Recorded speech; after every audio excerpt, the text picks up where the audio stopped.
Tropical storm Erin is strengthening, and its ultimate path remains very uncertain. Your forecast across the Caribbean and the Bahamas starts right now.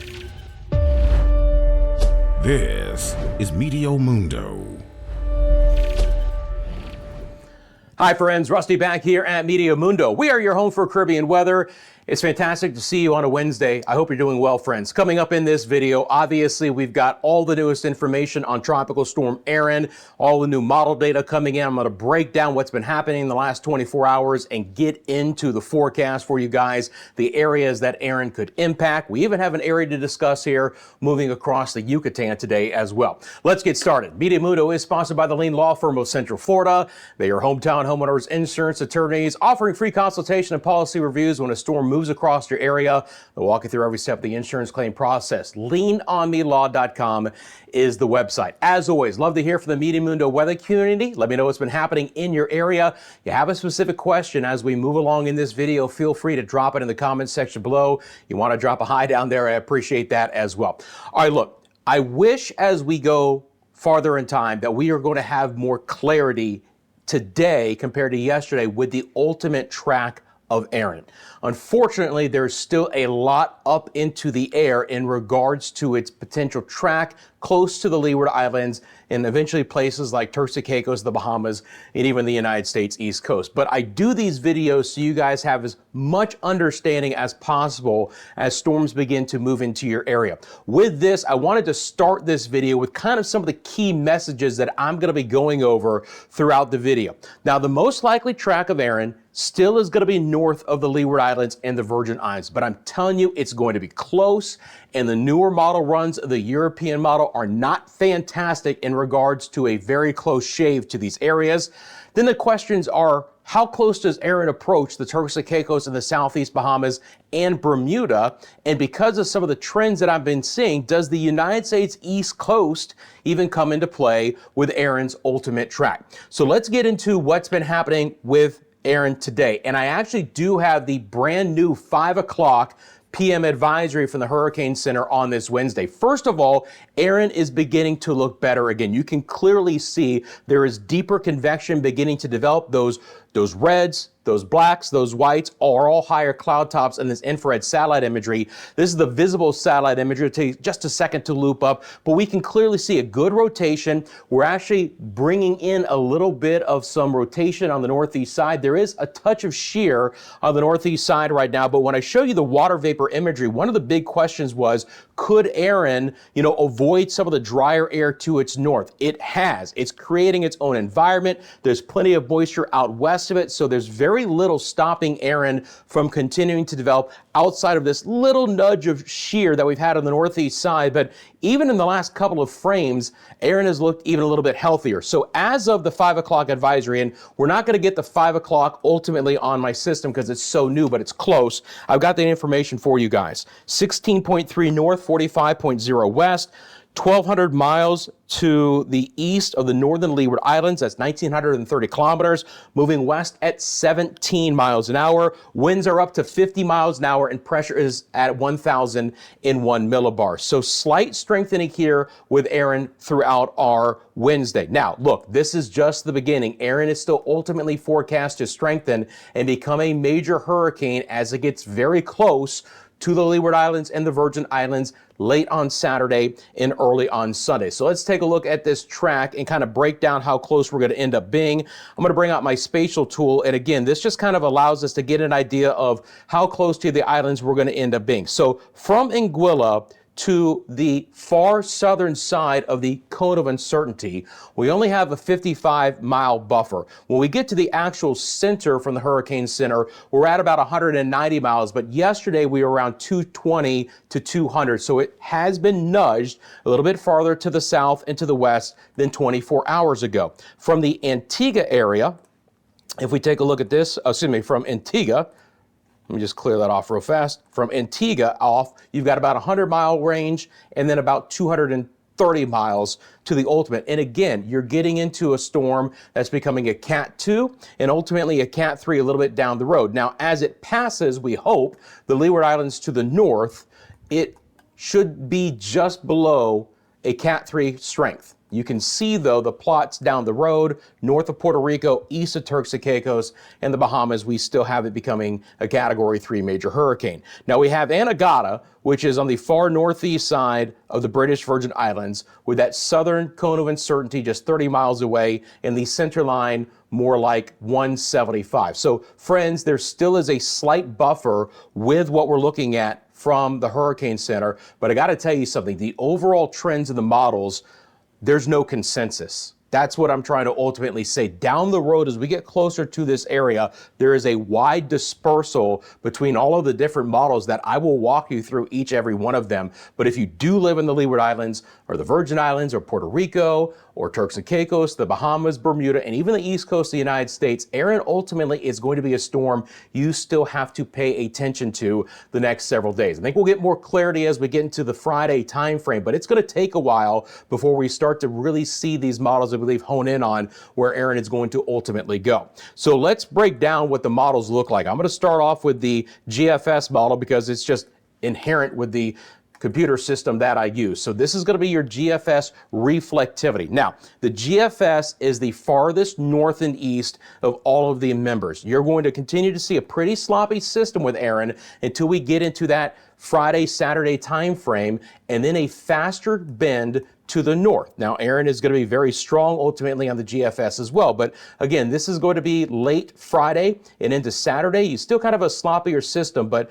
Saturday night and into Sunday, then you really start to see a stronger Erin develop again on the eastern envelope of that cone of uncertainty for the National Hurricane Center. And unfortunately, with the GFS model, you would have direct hurricane impacts to Bermuda. Now, again, if you live in Bermuda, this is just one model run. Ultimately, this is just one potential solution. But again, friends in Bermuda really need to pay very close attention. As far as the Leeward Islands and the Virgin Islands and Puerto Rico, the GFS model has it on that center line, you know, about a 175 to 200 mile buffer. That's a little bit more than 300 kilometers overall. Still could see some squally conditions, still could see about a 30% chance for tropical storm force winds, getting in places like St. Kitts and Nevis and Montserrat, Antigua, Barbuda, Saba, St. Eustatius, St. Bart, St. Martin, Anguilla, Anegada, Tortola, Yost Van Dyke, St. Croix, St. Thomas, St. John, and Puerto Rico late Saturday and into Sunday. Right now, it's about a 30% chance here, you know, based off the Hurricane Center and the GFS model. If we break down what the winds look like on the GFS model, and we'll loop this up. And again, these are sustained winds. So same model, you're going to see the same track. When you get into those whites, you start to encounter close to tropical storm force sustained winds. So as we start to see Erin on the GFS model, which again is the farthest away of any of the models on the north side of this envelope, you're still going to start to see some winds that are picking up close to tropical storm status for, again, the far northern side of the Leeward Islands, potentially brushing the far northern side of the British Virgin Islands. So it's not out of the question, even off the GFS model, that we could get some tropical storm watches beginning to be issued for these areas. Again, we'll get more into timing starting in tomorrow's video, but late Saturday and into Sunday is the ultimate time frame for these areas. And again, down the road, if this was to head farther west rather than moving north, you would get Turks and Caicos Sunday night into portions of the Bahamas, and then early on Monday. Again, that's with a forward speed that's still fairly strong and significant. Okay, so that's what it looks like on the GFS model. This is the ensemble member track. So you were looking at the deterministic model. Again, this is the farthest north and east overall. We have a few members of the GFS that are out towards Turks and Caicos, the Bahamas, and closer to the United States East Coast, but the GFS by far has the quickest north turn out of any model, which would put Bermuda more into play. I promise you, friends, there's a very low chance that Erin is going to be able to dodge all of our areas, right? You know, more than likely someone is going to get some direct impacts from Erin, but ultimately where that is still very much up in the question. This is the mid-level analysis, okay? And this takes us towards Sunday and Monday, where Erin would be here on the European model. Here's the problem. This trough that was digging into the eastern side of Canada and the northeast side of the United States should have allowed Erin to kind of pull in between North Carolina and Bermuda. But now that trough is not expected to be as strong and to pull away quicker, which could allow the Bermuda high to push and develop again back west. ultimately trying to push Aaron closer to the Bahamas and the United States East Coast, especially the North Carolina coastline, because obviously that's the area of the U.S. coast that sticks a little bit farther off towards the east. That is what the European model is beginning to pick up on. These are the brand new European model runs late on this Wednesday. I paused it. This is going to be Saturday afternoon. You can clearly see the cluster on the ensembles. First of all, are very tightly clustered. The majority of them are still a little bit north of the Leeward Islands, but more of the European ensembles do have direct impacts for the northern Leeward Islands, from places like Montserrat and St. Kitts and Nevis North, the U.S. and British Virgin Islands, and ultimately down to Puerto Rico as well. So it's not a good trend on the European model. It's been farther south and west the last 24 hours, especially with this last model run. Now, again, it's going to be a close shave more than likely.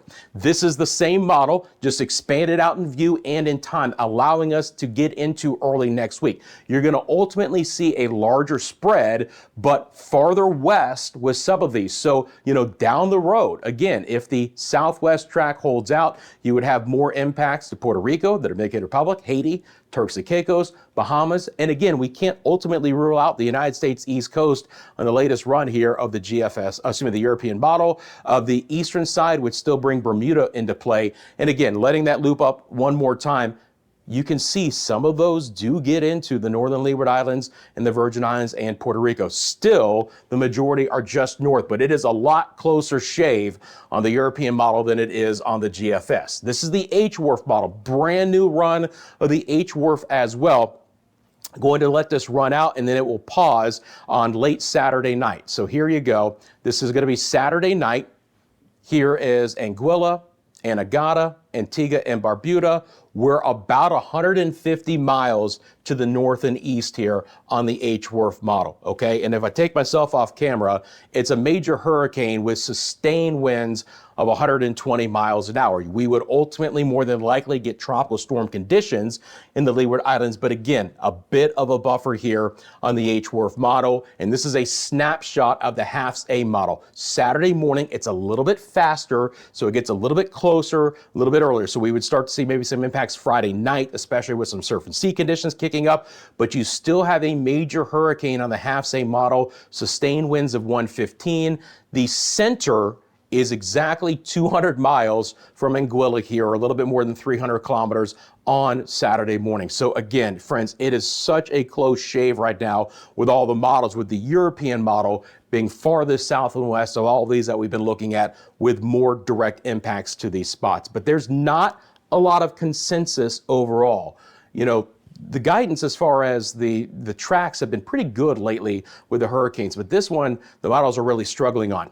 Intensity has been the one thing that the models cannot handle very well. Again, the official for the Hurricane Center still has it a Category 3 as of the 5 p.m. advisory, still becoming a Category 3. And by the way, the Hurricane Center said we're amping up the intensity guidance because we do feel like Aaron could begin to really get stronger beginning late tomorrow and on Friday. And again, the models have only underdone the intensity of the hurricanes the last several years. So this is the overall breakdown of Aaron.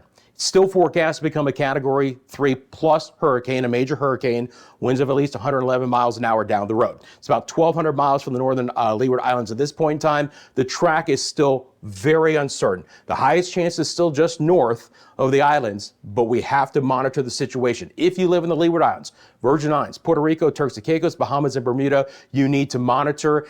If you live along the United States East Coast, just make sure that you stay aware that some of the trends are beginning to get it a little bit closer to the United States East Coast early next week. Friends, again, if you want these updates, first of all, thank you for liking. Please subscribe, have the notifications on. All of that will give you access to my latest videos. Thanks for sharing this with your family and friends. Appreciate those who are members of the channel and those who support the channel via the super thanks. 2 tiers to become members, 99 cents a month to become a supporter, $2.99 a month. You get access to exclusive member shorts to give you some behind the scenes short videos, kind of some of my thoughts as we go into some of these longer form videos. So appreciate the members of the channel as well. And again, I want to wrap this up before we move on. First of all, you have a specific question, drop it in the comments. Ultimately, I think by Friday, we're going to have a better idea what's happening, but there is still a lot of play in what could happen with the track of Aaron, and to thread this needle to get north of the Leeward Islands, to make that turn east of Grand Turk and the Caicos, and to go between North Carolina and Bermuda is a lot to ask for, especially with a storm that's going to get stronger and stronger and is likely to become a major hurricane here as we get just north of Puerto Rico. It's a problematic storm that needs a lot of close attention the next several days. Now, for my friends in the western part of our area, we do have this yellow spot that you're seeing right now. It's ultimately not going to more than likely develop. There's just a 10% chance. It's kind of a Barry situation from earlier in the year where we have this broad circulation over the Yucatan and the Northwest Caribbean, which could wrap up a little bit in the Southwest Gulf. Not expecting it, but you can clearly see the thunderstorms that it's bringing across the area today. It's a wet, stormy day. Cancun, Cozumel, Tulum, Merida, Campeche areas, the Chetumal area down towards San Pedro Sula. There in the northern sides of Honduras is beginning to get wet. Belize City will start to see some showers and storms sweeping into the Bay Islands, Utila, Roatan, Guanaja, areas like that. Let me bring on our temperatures first, and then we'll go over to our wind gusts here as well. So let's drop those on real fast. Hopefully they'll pop up. There we go. There's our temperatures. There are wind gusts, just to make sure there's nothing outrageously strong with the winds. We've had about a 25 in Cancun and Cozumel, but there's a lot of tropical moisture here, right? So it's going to be squally weather, good downpours, localized flooding is an opportunity. You live in Quintana Roo, keep that in mind. This should begin to dry out a bit beginning for tomorrow as that ultimately begins to pull away. Scattered showers are trying to develop over the Cayman Islands at the hour, but they're going to be pretty spotty late on this Wednesday. Same situation for my friends in Jamaica. Not as much today. We're just starting to see a couple develop in western parishes, and that ultimately is where the showers and storms should be a little bit more prominent as we get through the remainder of the afternoon hours. It's been a dry, beautiful day for the most part across the Bahamas. Late on this Wednesday, a couple of thunderstorms near Grand Bahama, Bimini, and the western sides of Andros. The rest of the island chain back to Turks and Caicos have been quiet for today. Again, if you guys are new to the channel, we have live cameras here at Meteo Mundo to help tell the weather story across the Caribbean. This is a live look to the White House area of Long Island in the Bahamas. We're looking off to the west, just some fair weather clouds in the distance at this point in time. Again, looking pretty good across the islands for today. Thunderstorms are going gangbusters right now over Haiti. Look at these thunderstorms develop. The higher terrain across the DR-Haiti border and then moving off to the west. So Port-au-Prince, these thunderstorms are building in. Gusty winds. Look at all the lightning. We have the live lightning count here at Meteo Mundo as well. I think I've actually swung that counter a little bit farther off to the left. So let me recenter it. Still could see some thunderstorms developing across southern coastal areas of the Dominican Republic, from Santo Domingo to San Pedro de Macorís, La Romana, all with the opportunity for some thunderstorms later today.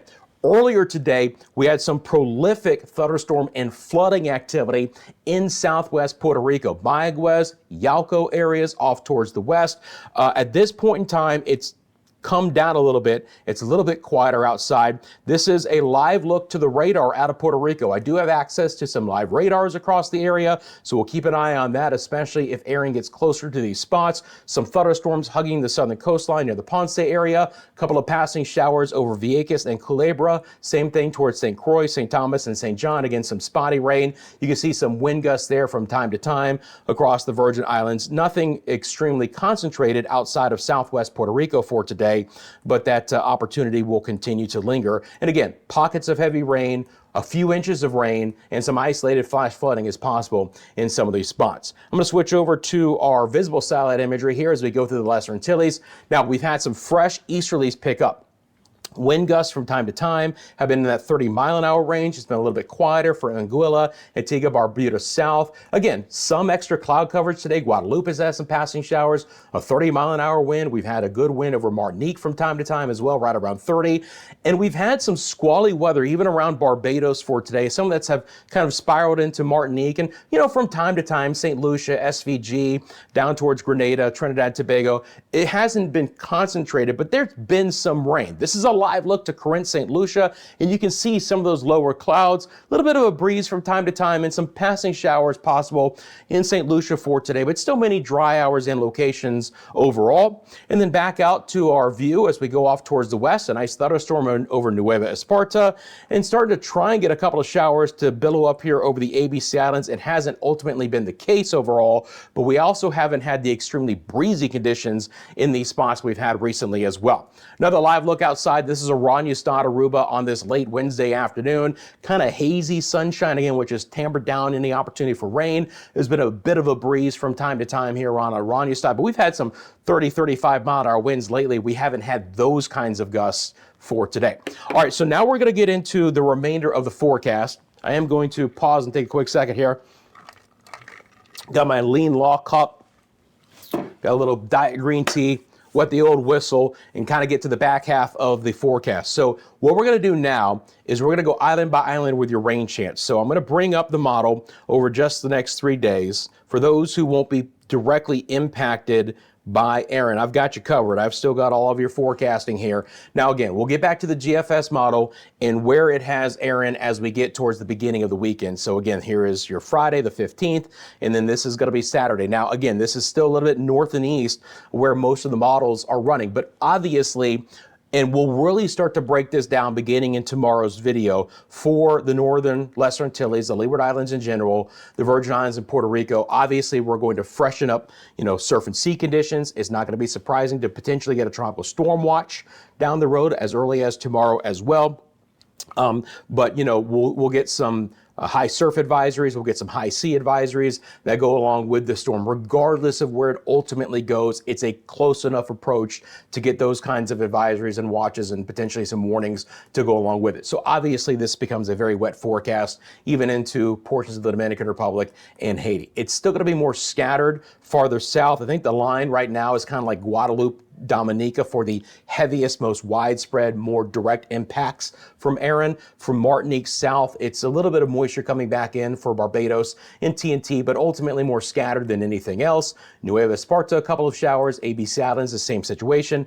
Obviously, down the road, rain chances will improve for the Dominican Republic and Haiti, and the approach of Aaron, how close will ultimately determine the rain chances for Turks and Caicos, Southeast Bahamas, and Bermuda as well. Scattered showers for Cuba, Cayman Islands, and Jamaica over the next several days. We'll start to see this system pull away, and as it does so, we'll begin to dry out. But over at least the next day or two, still expecting wet conditions across the Yucatan, portions of the northern sides of Central America. But even in Belize City tomorrow, we'll start to see things dry out a bit compared to what we've had lately. The monsoon trough still activated down in Costa Rica and Panama, which means still wet and stormy conditions for those areas. So this is your island by island rain chance the next 3 days. Again, Bahamas, Turks and Caicos, still far enough away where it's isolated. Still hefty thunderstorms every day in Cuba. Rain chances in the Cayman Islands aren't horrible. Belize City's rain chances still good tomorrow, then fading on Friday and Saturday. Cancun and Cozumel, a wet, stormy Thursday, 70% chance for storms, some locally heavy downpours, still 50 on Friday, 40 on Saturday. For Jamaica, it's a 50% chance. Now we get into areas. If you see your area highlighted in orange for a particular day, it means that I expect the potential for Aaron to be directly impacting you then. So as we get towards Puerto Rico and the Virgin Islands and Anguilla and St. Kitts and Nevis, on Saturday, especially late Saturday, some of this rain and storms, which are very high likelihood and high chances right now, would come along with what Aaron would be bringing. So again, we build it in the DR and Haiti, Puerto Rico, the Virgin Islands, Anguilla, St. Kitts and Nevis, still too far away in Bermuda. We build it very quickly, Antigua, Barbuda, Montserrat, Guadeloupe, and the Dominica areas as well. Again, Martinique south, still high rain chances, but about as far south right now as I think we could have some direct impacts would be Dominica, but even then that chance is quite low. And then you get down towards St. Lucia, SVG, and Barbados. Again, rain chances will build, but just with more tropical moisture coming in on the south side of Aaron. Grenada, Trinidad, Tobago, scattered showers and thunderstorms. Suriname and Guyana with a decent chance. Nueva Esparta and the ABC Islands will be a little bit drier. Obviously, where Aaron goes, extreme wave heights will come along. So there's going to be, gale warnings. There's going to be high surf and high sea advisories.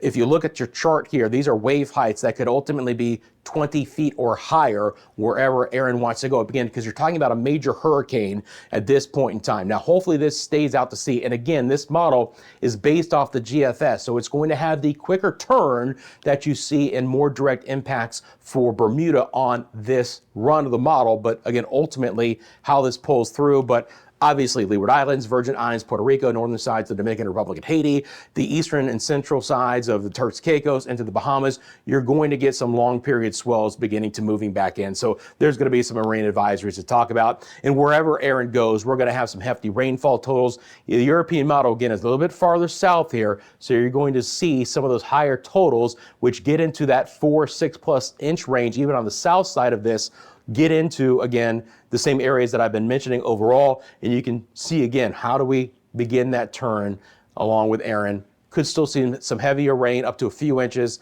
in Quintana Roo in association with that broad disturbance moving into the Southwest Gulf.